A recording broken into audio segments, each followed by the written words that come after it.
Try here. Stop. What the hell am I looking at? When does this happen in the movie? Now. You're looking at now, sir. Everything that happens now is happening now.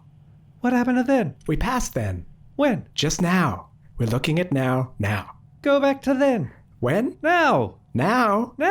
I can't. Why? We missed it. When? Just now.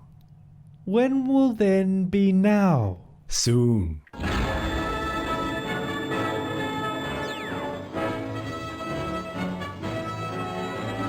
I was surprised by this movie in many ways. I gotta say, I was regretting my decision. I think this would be something I'd show to my kids. Oh, that's good to hear. I think it's about a father's love for his child. Oh, absolutely, yes. And a complete stranger's love for that man's They child. wore really ugly outfits. Puke yellow, prom night, pale blue, you know. I don't even know where to start with this Definitely film. not a movie I would consider watching unless you tell me to. Hello, I'm Derek. And I'm Peter. And this is The Mog. In this podcast, one of us suggests a beloved movie from our childhood for the other to watch. And then we talk about it. What made us laugh? What made us cry? And whether it explains why we're such weirdos. Complete weirdos. So, in case you hadn't guessed, that was a bad reenactment of the movie of this week, which is... Spaceballs! Spaceballs. Watch out. Oh my gosh. And now we're going to change the format a bit. We're going to read the synopsis so you know what we're talking about. Yeah, because we've been getting complaints, angry complaints from our wide audience. We just assume everyone's watched these films. We figured that if you look up Le Cité de Partout Enfant, that you know what we're talking about, but obviously not. So here it is. Swing it away, Derek. Spaceballs. In a distant galaxy, planet Spaceball has depleted its air supply. In desperation, Spaceball's leader, President Scroob, orders the evil Dark Helmet to kidnap Princess Vespa of oxygen-rich Druidia and hold her hostage in exchange for air. But help arrives for the princess in the form of renegade space pilot Lone Star and his half-man, half-dog partner, Buff. Who everyone just happens to know in the entire galaxy. In fact, I think everyone knows in the galaxy about these people. It's like there's a galaxy of about 10 people all up. And that's the synopsis. Yeah, so hijinks ensue. We have the Schwartz instead of the Force. Mel Brooks. This is a Mel Brooks film. Oh my gosh, Mel Brooks. I'm such a fan of Mel Brooks. Get Smart, Don Adams. They're my all-time favorite comedians. Well, Don Adams is, and Mel Brooks. Blazing Saddles and... Yeah, Blazing Saddles. I think the thing with Mel Brooks films is it's always been a bit of a hit and miss for me. And it's very different from what my kind of staple humor was, which was really Monty Python. So I was really brought up with this British humor. So when I see a Mel Brooks film, it's very slapsticky, and there's a lot of overt jokes, a lot of T&A jokes. So it's very different, I think, when I watch it, because there's just something about it that's very, it doesn't click for me. Yeah. Though there are some jokes that I find really hilarious, but for me they're a bit between. In fact, if I just jump into a bit of my own sort of history with this film, I think that I really wanted to enjoy this film. I think as a kid, sometimes the jokes, I didn't find them that funny, but I almost convinced myself that I did, because it was, it was space and it was Star Wars spoof, and it just had to be funny. The Chewbacca, he was a guy dressed as a dog. That's got to be funny, right? So I think that for me, I think this was one of those films that was almost like a guilty pleasure in a way, because I wouldn't want to watch this with my parents or anything, because my dad was a very, he liked to talk through movies, and he pulled no punches when he didn't find something funny or he thought something was silly. So wanting to watch this film, I wouldn't want to watch it with him, because I felt that he would sort of pull us apart, and I'd feel bad for laughing at stuff that deep down I didn't find that funny, but I still enjoyed. Yeah. So do you remember when you first saw it? Well, it came out in 1987. We were a bit older by then. Yeah, and I think I watched it on television because they had all the cut down versions, as I was talking about in earlier episodes. In Australia, they do a lot of cuts to movies so that they can put it on when kids can watch it. And there's, some swearing and stuff in this that I think that they took out. Not much, but a little bit. They dulled some of the edges to it. So I think we had a tape or something of this that we would watch, but it probably was a couple of years after it came out, so I probably would have been maybe about 10 or so. Oh, wow. Okay. I saw this much younger. I actually called up my dad and checked with this one. So this film was reminded to me by my friend Matthew. So if you're listening, Matthew, thanks for this suggestion. But I checked with my dad, and we actually went to the cinema and saw this together with my brother. Oh, wow. Yeah. Nice. And you know how my dad likes comedies. I just remember laughing because he was laughing. I didn't understand anything. And I have very few memories, actually, of this. Yeah. I remember all the dick jokes. Like, I see your Schwartz is as big as mine. I remember that. Yeah. Well, those are hard to miss. And all the Jewish jokes, they just went over my head, Yeah, me too. In fact, I think that they still do. I even thought that Steve Martin was Han Solo. I even thought that's what I remembered in my head. Oh, you thought that Bill Pullman was Steve Martin. Steve Martin. In my head, I remember. He pretty much was. Sorry, you go. Just in my head, I remember that's like this grey-haired Han Solo, but it wasn't him at all. I must have been remembering something else. I like what Mel Brooks sort of does. Like, he sort of started off, Blazing Saddles, and he destroyed the Western with that, Yeah, I actually really enjoy Blazing Saddles. It still has some misses, but it has a lot of hits, and I think there's some really classic scenes in that. And to be honest, there are in this as well. There are scenes that if someone mentioned it in passing, you would definitely remember. I mean, that's what Matthew, he was telling me scenes that he remembered, like line for line almost. Oh, right. And, nice. Young Frankenstein, he was doing to horror, and then Men in Tights, for the Robin Hood stuff. So he was a little bit of a pioneer of the spoof genre, I guess. Yeah, and I was looking at some earlier reviews for this, and one of the things was someone was saying, I think it was Roger Ebert, he said that he felt it was a little bit late for when Star Wars came out. Yeah, I think I read that too. I actually found that a bit fun. He said it was 10 years later. But I mean, Star Wars never really died, so I guess it was kind of... And Return of the Jedi was 84, so yeah, it's only 3 years. It's not so bad. I think there must have been other science fiction movies coming out at that time that probably drew a lot more attention, like The Terminator and stuff like that. Oh, yeah. But he has so many dad jokes in this. Do you know what I mean? Like really daggy jokes. That and change the combination on my luggage. Oh yeah, there's always this throwaway joke at the end, and there'll be a scene, but then they'll just walk into a closing door, just to add that extra something. Yeah, that's just a slapsticky, daggy joke. Yeah, they just whack in there. Colonel Sanders, Dark Helmet.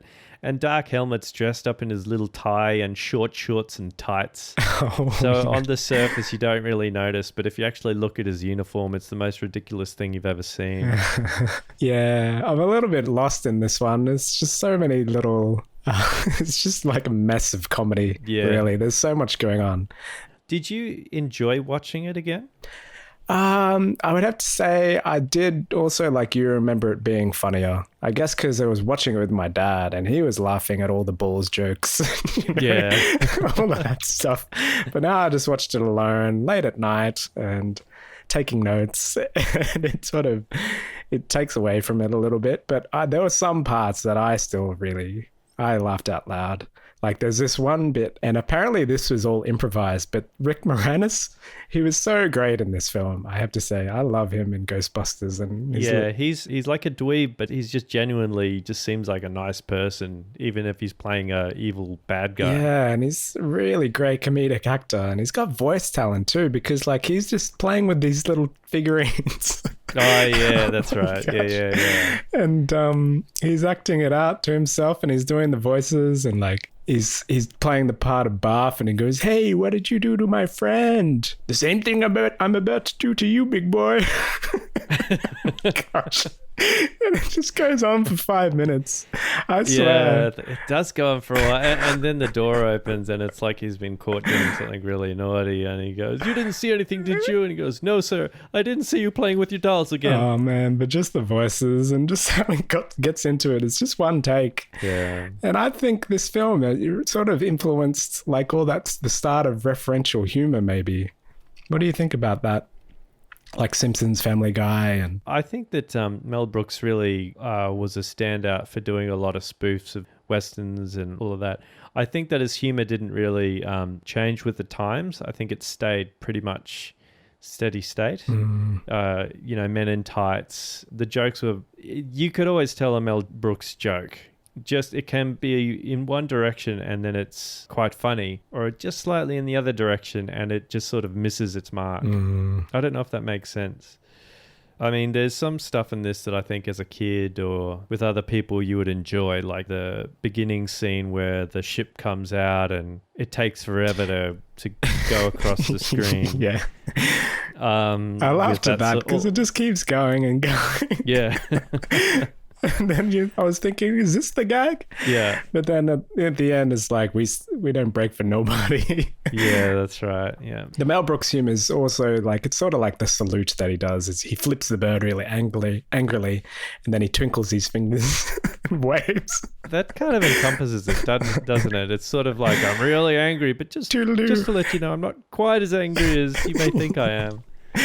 But also I was referring to things like, when he's yogurt and he's fading away, but then suddenly he just throws in a line, "Oh, what a world, what a world." It's referencing the Wicked Witch dying. I didn't realize things like that. Like, yeah, I don't know. If it was the start of reference, it was like... Oh, I get what you mean. So, the type of thing where you'd only pick up the joke if you knew the film, that type of thing. Oh, right. Okay. And you know how Simpsons and Family Guy use that, as the premise of all of their comedy. Almost. Yeah, it's sort of like, once you're in the know, you find it much funnier.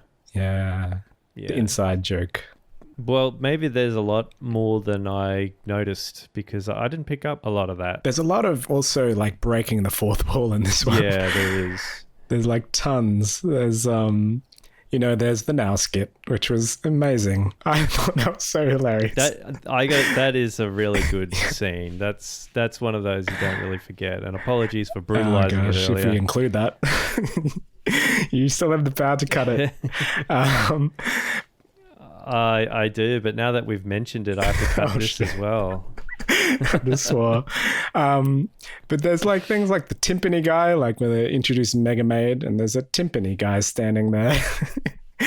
And he's got a control that turns off the entire movie. They refer to the merchandising, which is the real way they make money from the film. Oh, that's great. Yeah. And I didn't know this, but he called George Lucas and gave George Lucas the script. And Lucas loved it. So that Lucas wouldn't, sue him or something. And yeah, he loved it. Yeah. And the only thing was that they weren't actually allowed to have merchandising. Yeah, it's such a Lucas because thing. He said all of the stuff would be almost identical to the Star Wars merchandise. Oh, yeah. But he gave his blessing. And also there's one scene, the escape pod scene, which I thought looked like really out of place because it was so nice looking. Apparently Lucas gave him the offcuts for that. Oh, is that right? So it's from Star Wars. The little escape pod launching into space. Oh, wow. I didn't know that. Yeah. That's awesome. But I do know that ILM, Industrial Light and Magic, was involved in this film. Yeah. And helped them out. Yeah. So, yeah. And actually, I wonder if they were the ones responsible for blowing up Mega Maid, because that was a good explosion. Oh, it was epic. Yeah. It was very Death Star worthy. Yeah. Yeah. Well, when you think about it, there was a long period when computer animation took over and everything dated in certain ways really badly, like explosions and some, I watched Twister again once with Alicia. It was one of her favorites. Oh. And I found it painful at times to watch because the computer effects were so obvious. Oh, really? What year was that? it was in the 90s, I Oh, think. still. Okay. I'm probably wrong on that because it wasn't one of my favorite movies. But I found some of the explosions and stuff to be still cool, you know, because it's all a real explosion. Yeah, well, even like the laser battles, they look pretty amazing. You know, not laser, the blaster battles. Oh, yeah. They look exactly how Star Wars. Well, basically, it was the rip-off of Star Wars. You know, like it was almost the entire plot without Luke Skywalker. Yeah. Bill Pullman was both Han Solo and Luke Skywalker. Yeah. He was unnecessary. Luke. Don't talk about my favorite character that way. What did you think of Pullman as Han? Yeah, he was fine. I mean, I think that the comedic actors, well, Rick Moranis really steals this, I think. But they keep the plot rolling. Yeah. But this was his first real movie, wasn't it, Bill Pullman's? Oh, was it? Okay. Yeah, it was like his breakout film. I really thought he was Steve Martin, so... I can understand. Don't you know that Steve Martin never dyes his hair, Derek? He dies for no one. Yeah, you're right. There was a lot of breaking the fourth wall where they explain the plot and then he turns to everyone and goes, have you got that? So like kidnap Princess Vesper and force King to give the combination to the atmosphere, destroying planet Druidia and saving planet Spaceball. And he goes, everyone got that? Yeah, and there's like even really big ones. Like it's like a dissolve into the desert and they actually go, hey, nice dissolve. Yeah, that's and right. they kill the sound guy in this lightsaber battle. Yeah, I always found that funny when it first happened because it's such a surprise. You see the cameraman and the sound guy. Yeah, I also like the asshole scene as well. Oh yeah. Careful, you idiot! I said a crossing was not up. Sorry, sir. I'm doing my best. Who made this guy a gunner? I did, sir. He's my cousin. Who is he? He's an asshole, sir. I know that. What's his name? That is his name, sir. Major Asshole. Yeah. And his cousin? He's an asshole too, sir. Gunner's mate, first class, Philip Asshole. How many assholes do we have in this ship? Yo! I knew it. I'm surrounded by assholes. Keep firing, assholes. Sorry. The jokes in this, I love them. But But they're so corny. the one that Matthew told to me was the comb the desert joke. And they're actually using combs. And then they show it twice. There's like the two big combs and the guys with the little comb. That is a dad gosh. joke. It was pretty funny. We ain't found shit.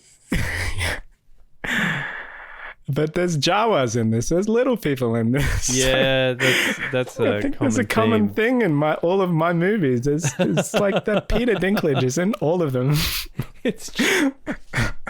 I'm gonna have to look at your list again. See what's next. Oh, I think Willow. So Willow. Yeah, Gremlins. There were some little jokes that I liked. There was just sort of randomly picking out funny bits that I really laughed out loud to. There's the shaving cream to the face. Oh yeah, that's right. He uses the force to pick up Where he reacts like he's being murdered. It's like he's just getting sprayed in the face with the shaving cream, but he's like, ah. Yeah. Oh my gosh, I found it funny. And there's the giving of the combination. You know, 1, 1, 1, 2, 2, 2. 2. So the combination is 1, 2, 3, 4, 5. Oh man, it's sometimes it seems funnier when you're reading them back Yeah. than when you're watching them. I think so. That's the nostalgia part, is sort of sharing in these really corny dad jokes. The president Scroob, he did say some funny stuff, or maybe relevant. I don't know. Maybe. By the way, Scroob is Brooks backwards. Did you know where that came from? I didn't pick that up. Yeah, I had to look it up. I'm not smart enough to pick that type Me neither. that type of depth of humor in there. Yeah. But he goes, I don't know what to do. I can't make decisions. I'm a president. Yeah, and there's lots of little sort of hidden things in this. It sets it up pretty well, but The same actor from Alien, John Hurt, he's just in there. Yeah, that's right. Yeah, and that was pretty much my next thing was when I saw that, I used to think, gosh, that actor seems to be like the same one from Alien, but it wouldn't be. But it is. And he uses the sign, not It again. is. Yeah. I think that's great. And there's the Statue of Liberty thing because it's Planet of the Apes. Yeah, Planet of the Apes. That was a really a long joke to have. Like they have the whole maid thing just to have that. Yeah. That's The it. Statue of Liberty. I thought it was kind of cool though. Yeah, yeah. And there was actually a Vic Morrow moment where Lone Star comes back with the costume change where he's all in white Oh, yeah, that's right. for the And wedding. It's glorious. He's got the frills. Oh my gosh, the frills. Yeah, he's a prince.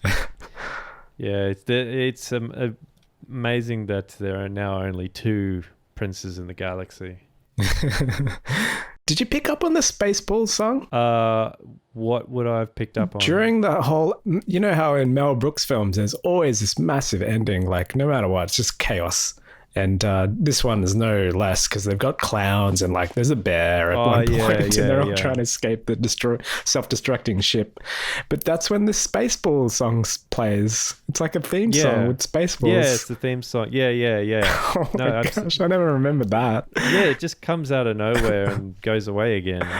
But they play it at the end credits. It's so 80s. It's so 80s. Oh my God, Like it's it ends 80s. with, you better watch out. And there's an evil laugh. Oh, really? Oh, God.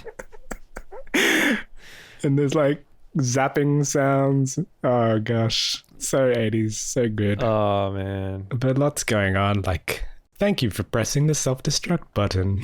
Yeah.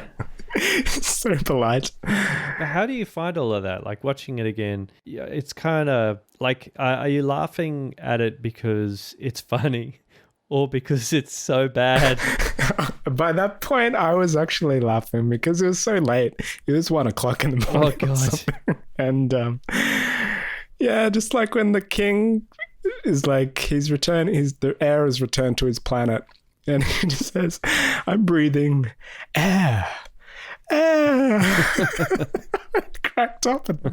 I don't even know why. It just is so funny. Man, I think that's delirium. Yeah, it might have been. I think I watched it at the wrong time. I was too sober. Yeah. I don't drink anymore, so I got no excuse. I think no, just a lack of sleep. Just the weird things, like when the aliens start singing "Yell at My Ragtime Girl" as well. No, I don't That's know. like almost a callback to that is a callback to Bugs Bunny cartoon. Yeah, Bugs Bunny. Yeah, true. It's so random and so random. Yeah.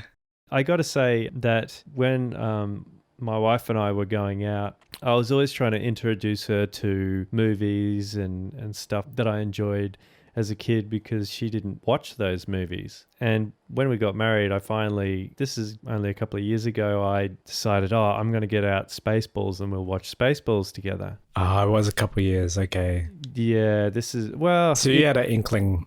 What do you mean an inkling? Oh, an inkling of the humor. And you already sort of knew what you were in for. Whereas I hadn't seen this since like 87 pretty much. Yeah, going back to, this is the thing. When we sat down to watch it and we started watching it, I really didn't enjoy it. Oh, yeah. Because I got that feeling again of feeling kind of, this is horrible, feeling a bit embarrassed that I picked this movie for both of us to watch. Oh, yeah. And it wasn't as funny as I remember it being. Yeah. Like there are still scenes in this that I enjoy. Like I like the ludicrous speed. In fact, what I like is the back to the VHS cassette scene where they fast forward the cassette. They're trying to find out where Lone Star and the princess is so that they can track them down. So they get out the VHS cassette of Spaceballs, the movie, to find that spot, and they get to that scene that we did before, which is, when they fast forward it and they hit stop and they appear right at the point in which they appear in the movie. It was amazing. I was giggling. Pretty clever. But I love it when they're fast forwarding through that through the film and they get to that ludicrous speed scene and they're doing it on fast forward. and how he goes flying into the wall on fast forward with little chipmunk screams. I actually do find that laugh out loud funny. Yeah, I do like the humor in this. Like, there was the guy from Groundhog Day. Do you remember that guy, Ned Ryerson? Do you remember Groundhog Day? Oh yeah. What was it? He was in this, and like he was just a henchman, but he was so funny. right. When they catch him, he just got this little monologue that he's about to get into. That's Spectacular stunt, but all for naught. That's right. These are not them. You've captured their stunt doubles. Oh my gosh. It's so ridiculous, but I find it funny. I don't even know why. Yeah, I guess it's just really silly humor. It is very silly. And I was in a silly sort of mood when I watched this. I think that if you wanted to watch this movie again, you either watch it on your own or with someone else who feels the same way. I think if you're trying to get someone else into this movie, I don't think it's going to really work because the humor is dated quite a bit, I would say. Oh, there was one other bit I have to say is when Rick Moranis grabs the ring off Lone Star. He goes, "Wait, you let me? You fell for that? I can't believe you. What's with you, man?" Jamaican all of a He sudden. goes, "Wait, let me give it back to you." And then he drops it down the drain. "Oh, you fell for it again." Oh my God. I was crying. I love Rick Moranis, man. Yeah. But I know what you mean. Like, if you're not a Ghostbusters fan, you wouldn't probably get Rick Moranis. I don't know. He's so random in this role. He's a little white guy. He's trying to play Darth Vader. Well, another thing I wanted to point out when I was looking into this was that there was actually an animated series. Oh, Spaceballs There series? was an animated Spaceballs series in, I think it was Oh, I know it is. 2007. Oh, wow. Recently. Yeah, so this is 1987, and then they released it, an animated series in 2007. It was 13 episodes. Have you seen any of it? No, obviously I not. read some reviews about it. I read that they're still talking about the Spaceballs sequel. Yeah. And it's called Spaceballs 3, The Search for Spaceballs 2. Oh my gosh. That's great. That was Rick Moranis was saying that's what it was going to be called. But wow, what's about the series? What have you got? It's sort of I think I've given you everything that I want to give without making it too negative. It got bad reviews. Basically, it was saying that if 1987 it was out of date, then by 2007 it's really out of date. And it's got like the original voices of Mel Brooks and Princess Vespa. Oh, wow. Okay. I wasn't that big a fan of Vespa in this. What did you think? I think when I was growing up, I think I might have found her attractive. Oh, no, I just mean her acting was like a little bit wooden at times. Yeah, well, I mean, I don't think Bill Pullman really... Yeah, it was almost like he was overacting, but maybe that was Brooks telling him to act that way. Because I've seen him act and he can. Yeah, they both kind of were overacting, weren't they? Yeah, I guess, yeah. It was really in your face. But there's also, it came so close to saying Mog. I'm going to just say that he did say Mog. I'm a Mog. I'm a half man, half dog. Oh, right. Yeah. I didn't... But I think it's spelled M-A-W-G. Oh. Because I had the subtitles on for a part and I turned them off because it's just way too much. Man, I think I might have missed that when I watched it again. Yeah. Because I didn't even think of that. He's our mascot. No. Oh man, I love John Candy. He can be my mascot any day. John Candy, maybe, but not Barf. Oh, Bob. He's ridiculous looking, I must admit. But where do you come up like writing this stuff down? And instead of a Wookiee, we have a half man, half dog, and he's just like Spot. But well, I guess it sounds to me like you, I don't know, like upon reflection, enjoyed it a lot more than it was completely random, and it's not a film that I would probably say is hilarious. Like, it's only because I was in such a silly mood and I love Mel Brooks's humor that I can sort of tap into that. Yeah. But if you're not a fan You of kind Get of psych yourself for it. Well, yeah, I guess like because I'm used to that. I watch a lot of Get Smart, and yeah, I'm used to sort of very silly humor, Yeah. very inappropriate. Well, it's not. Yeah, you're right. There is that. I think also there's very predictable. All the dick jokes. Yeah. The old TNA. Yeah. And the president or whatever Mel Brooks plays, he always has to have like an attractive either twins or something like that he's cracking onto. Yeah. And just all the self-referential humor. It was ridiculous how much effort they put into this. Like, they printed all of the toilet paper and Spaceballs of placemat and all the toys. Yeah. Yeah. And I didn't realize they never got to sell any of it. It was just That's right. purely for the It's film. just pure for the humor. Yeah. And I actually believe that there would have been merchandise for it. Yeah, he probably wanted to, hey. Yeah. So yeah, on your nostalgia meter, should it be nostalgometer? Oh, I think you're right. Nostalgometer? Because we're sort of British. Yeah, very British. Speedometer.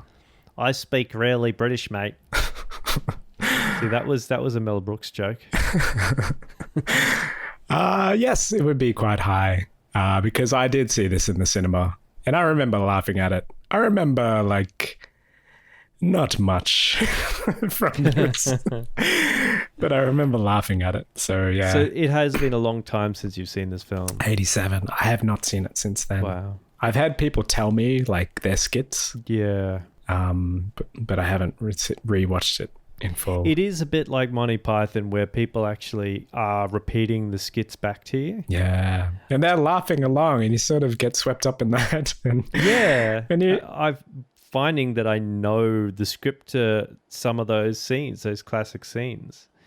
And it's really strange because I start watching it and I find some of it really not funny, like painful to watch. And then there are some bits that are like, I know this word for word. Yeah. Yeah, a lot of, so like that VHS scene, the ludicrous speed. Oh, yeah. Yeah. And it turns to Plaid. Yeah, They they make- got the plaid. Oh, it's ridiculous. But you remember in school, Connor and you and we made a radio play. That's right. Yep. I remember the humor in that I felt it was very similar to this. It was very cheesy. And It was. We could have sold that script to how old were we? Like 13 or something. Yeah. Oh God. I hope we weren't older. But we had, little things like we had the captain and he was sort of taken straight out of this. And, Yeah, Glum Glee. and I used like... Sorry, that's what he. Oh, was it? No. The detective was Glum Glee, yeah. I think, and the captain would yell Glum Glee. And I even used some voices that reminded me of You did the best voices. the sound man. guy from this, the guy who's from Police Academy. Yeah. I think I took inspiration from that dude. Yeah, I can see that. You did a really good. I remember that voice being really good, and I was doing this really terrible detective's voice. Oh, man. It was great. It was good fun. I've actually added Police Academy to my list now because of this. Oh, really? Yeah. Oh, there is something to the. I don't know. Is it American humor? I don't know. There's like a whole portion of these types of movies, varying from. I think they called it Airplane. We called it Flying High. Yeah, that's it. And Naked Gun. I loved Naked Gun. Oh, that's the one to add. I think that's a Yeah. both of us one. That's a good one. And I think that the thing about the Naked Gun, Leslie Nielsen playing it so straight the whole time, is a bit different from this, where no one's playing it straight. Yeah, you need that sort of solid lead. Like, I think that's what Don Adams was. He was a very sort of solid character that you can just rely on for the there's straight. the bumbling, ignorant, stupid person, Yeah, but completely serious about what they're doing. and it really works, hey, with the humor. But yeah, I mean, for me, I don't think this is a movie that I would recommend someone watch. It was good to watch those scenes again, though. the scenes that I liked. But yeah, some of it I did find a bit, I want to hit the fast forward button. Oh, yeah. Yeah. So some of the jokes are just so daggy. Uh, Prepare to be jammed. There's only one person who would dare give me raspberry. Lone Star. Well, it's just like, okay. oh, there was the Vulcan neck pinch. Is that a thing in Star Trek? I wanted to ask you. Oh, it is actually, yeah. Oh, it is. She goes, the guy that's getting pinched says, no, you're doing it all wrong. Yeah, And then that's he right. corrects him. And then he goes, there you go. And then he passes out. Oh, my gosh. So stupid. It's so stupid. So You stupid. just had to laugh. And the Leia headphones, actually. That Yeah, was the funny. layer headphones.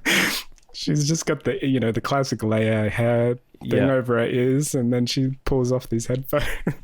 I didn't know this, but the Dot, Dot the Matrix. C-3PO Yeah. thing, that was the voice of Joan Rivers. Yeah, I saw it in the credits. I was surprised. Yeah, She's a really famous comedic actress. didn't realize that. Well, you couldn't tell because she was just like C-3PO, just robot. Yeah, with roller skates. Roller skates. So bad. Oh God. Yeah, but that's basically everything for me for Spaceballs. Yeah, me too. But the next film on our list, It's one of yours, I think.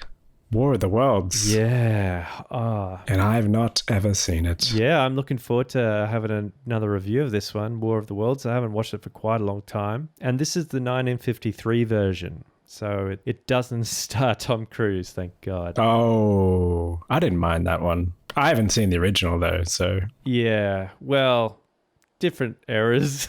yeah. I'm looking forward to it. Cool, man. Well, look, and thanks again to all our listeners for sticking with us and listening on. Thanks so much, everyone. Yeah, I hope you've enjoyed what you've got out of it so far. But also feel free to leave comments and suggestions on our Facebook or on our website. And we do want to hear for your fan submissions for the Mog Juniors. Yeah. I have spoken to a few people, and as soon as we talk about it, they want to give me their ideas for what they would class as a classic film. We just need some submissions. Oh, it's amazing. Everyone's got one. Everyone has one, so we're Yeah. really keen to hear yours and your stories associated with those. So please send them through, rate, review, subscribe, and let us know so that we can add your name to the annals of history. Thanks, Peter. Thanks, Derek. Good night. Good night. Sleep tight.